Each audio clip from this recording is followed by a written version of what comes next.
वर्ग की भुजा में 10% की वृद्धि कर दी जाती है तो इसके परिमाप में कितने प्रतिशत की वृद्धि होगी। इस प्रकार के प्रश्नों में देखिए, यदि भुजा में वृद्धि करने के बाद परिमाप के लिए पूछा जाता है तो यहाँ पर भुजा में जितने प्रतिशत की वृद्धि होगी परिमाप में भी उतने प्रतिशत की वृद्धि होती है, इसलिए यहाँ पर आंसर ऑप्शन सही हो जाएगा। इसी तरह से कभी कभी वृत्त में कहा जाएगा कि त्रिज्या में वृद्धि कर दी जाती है या कमी की जाती है तो उसके व्यास में या परिधि में कितने प्रतिशत की वृद्धि या कमी होगी। तो त्रिज्या में जितने प्रतिशत की आप वृद्धि या कमी करेंगे उसके परिमाप या परिधि में भी उतने प्रतिशत की कमी या वृद्धि हो जाएगी।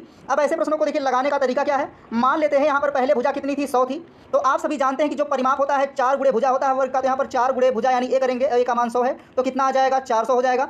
अब जब 10% की वृद्धि करेंगे तो नई स्थिति में भुजा मान लेते हैं ए डैश है तो यहाँ पर 100 में 10 जोड़ेंगे कितना हो जाएगा, 110 हो जाएगा। अब यहाँ पर देखिए जो नया परिमाप पी डैश होगा वह 4 गुणे कितना हो जाएगा, 110 होगा। गुणा कराएंगे तो कितना हो जाएगा, 440 हो जाएगा। अब देखिए पहले परिमाप 400 था और बाद में 440 हो गया है तो यहाँ वृद्धि कितने की है, 40 की है। तो यहाँ पर देखिए प्रतिशत वृद्धि का मान आप आराम से कैलकुलेट कर सकते हैं। प्रतिशत वृद्धि बराबर वृद्धि, वृद्धि का मान 40 है अपान प्रारंभिक मान कितना है, 400 है, और प्रतिशत में बदलने के लिए 100 से गुणा करेंगे, प्रतिशत का चिन्ह लगा लेंगे। अब यहाँ कटा लेंगे तो यहाँ वृद्धि प्रतिशत का मान कितना होगा, 10% ही होगा, इसलिए यहाँ पर आंसर ऑप्शन सही हो गया।